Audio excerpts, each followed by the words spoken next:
There are two different kinds of iBuyers, the kind that value their net profits and the kind that value their time.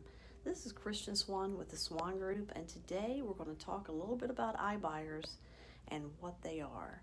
Many of the sellers are looking to sell quickly with as little hassle as possible, and they understand they might not get as much money if they sell through one of these iBuyer programs, but the convenience is worth it to them.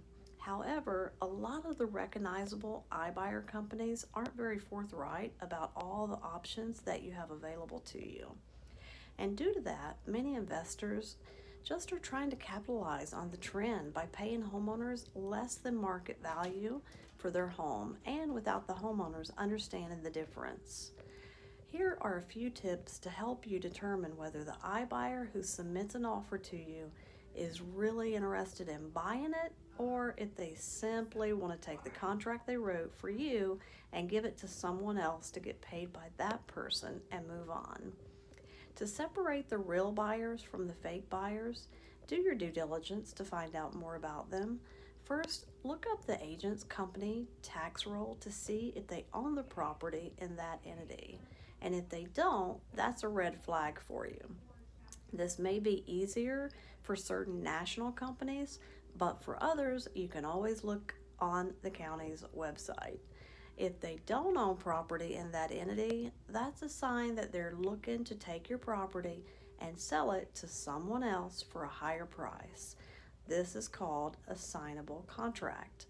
It lets an agent collect their fee from you and give the contract to someone else to close on.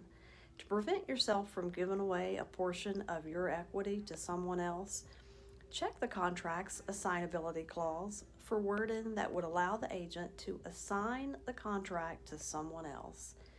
Another step to take is to ask for legitimate proof of funds.